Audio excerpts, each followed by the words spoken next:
जय हिंद प्यारे साथियों।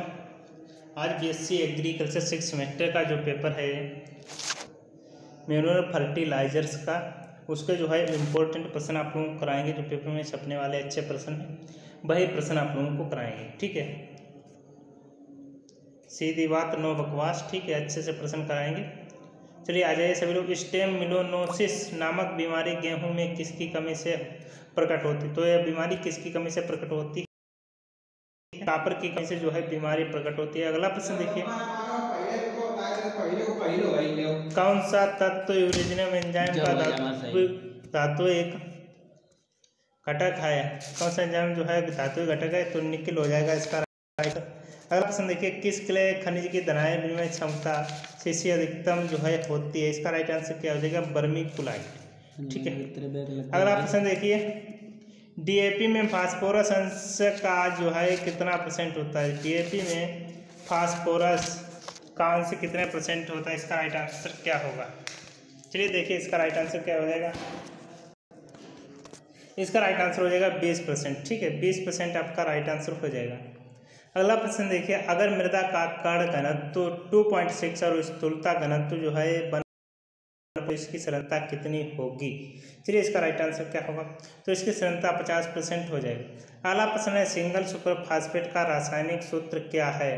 तो इसका रासायनिक सूत्र क्या है? ऑप्शन ए हो जाएगा CaH2PO4। अगला प्रश्न है, केशिका नली में पानी की ऊंचाई का बढ़ना किसका सीधा समानुपाती होता है? चलिए इसका राइट आंसर क्या होगा? तो इसका राइट आंसर हो जाएगा पानी का जो है पृष्ठ तनाव। अगला प्रश्न देखिए, पहाड़ी मृदा साधारणतया होती है, तो पहाड़ी मृदा साधारणतया कैसी होगी? अम्लीय। अगला प्रश्न है, मुक्ता सतही संस्तर को किस नाम से जाना जाता है? सतही संस्तर को जो किस नाम से जाना जाता है? एपिपेडोन्स नाम से जाना जाता है। अगला प्रश्न है, प्राप्य जल धारण क्षमता किसमें अधिकतम होती है?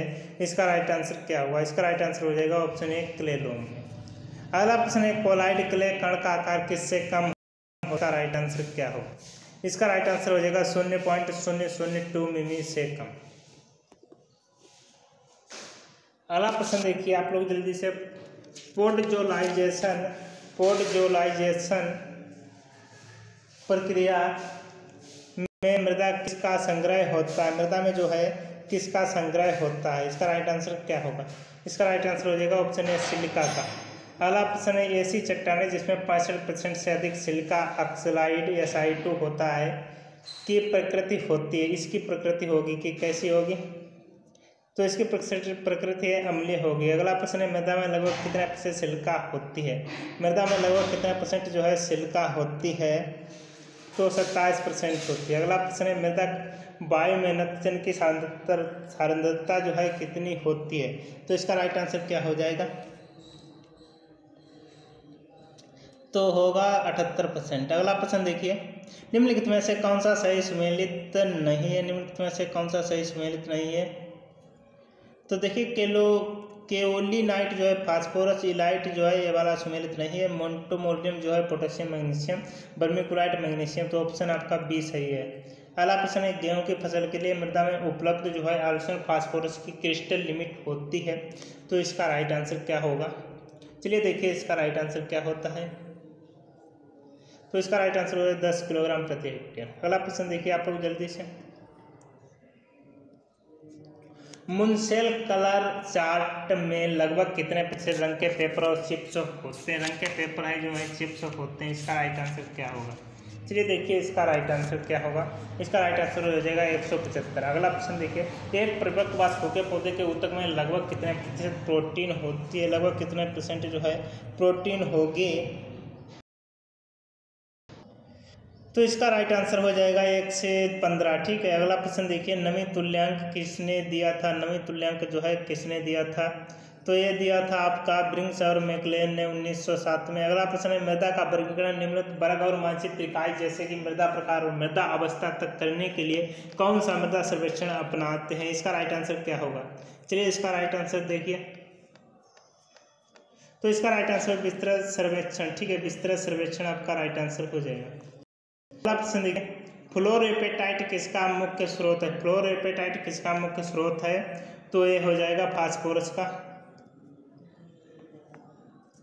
अगला प्रश्न है पत्तियों पर छिड़काव के लिए लोहे की सांद्रता रखते हैं, तो लोहे की सांद्रता कितनी रखते हैं? इसका राइट आंसर है 0.4%। हाइड्रेट अमोनिया की तुल्यांकीय अम्लता होती, तुल्यांकी जो है अम्लता होगी कितनी होती है? इसका राइट आंसर क्या होगा? तो इसका राइट आंसर हो जाएगा ऑप्शन ए 148। अगर मृदा में 200 किलोग्राम प्रति हेक्टेयर पोटाश उपलब्ध है तो वह किस श्रेणी में आएगी? वह किस श्रेणी में आएगी? इसका राइट आंसर क्या हो जाएगा? वह आ जाएगी मध्यम श्रेणी में। चुकंदर किसका सूचकांक पौधा है? चुकंदर जो है किसका सूचकांक पौधा है? तो सोडियम का है। किसका? सोडियम का। दही, अगला प्रश्न है दैहिक कार्य के आधार पर आयरन, जिंक, मैंगनीज और कॉपर किस वर्ग में आते हैं? कॉपर किस वर्ग में आते हैं? तो उत्प्रेरक और उत्साह के रूप में। जो लोग नए हो वो चैनल को फटाफट से लाइक करें, सब्सक्राइब करें, शेयर करते हैं। जो लोग यूट्यूब पे देख रहे हैं वो चैनल को सब्सक्राइब करें, फेसबुक पे देख रहे हैं तो फेसबुक पेज को जरूर फॉलो कर लें। अगला प्रश्न है फेसबुक से मिचलिंग तकनीक में किस पौधे को पकने तक उगाते हैं? पकने तक उगाते हैं, इसका राइट आंसर क्या होगा? इसका राइट आंसर हो जाएगा जैव। अगला प्रश्न है कैल्शियम साइनामाइड में कितने प्रतिशत नाइट्रोजन होती है? तो इसमें होती है 21% नाइट्रोजन। ठीक है। अगला प्रश्न है निम्नलिखित में से कौन सी खली पौधों को पोषक के अलावा नाइट्रिफिकेशन इनहिबिटर के रूप में काम भी करती है? इसका राइट आंसर क्या होगा? तो इसका राइट आंसर हो जाएगा नीम। अगला प्रश्न देखिए दैहिक कार्य अथवा मेटाबॉलिटी पोषक नामक टर्म किसने दी थी? तो ये दी थी डीजे निकोलस ने। अगला प्रश्न है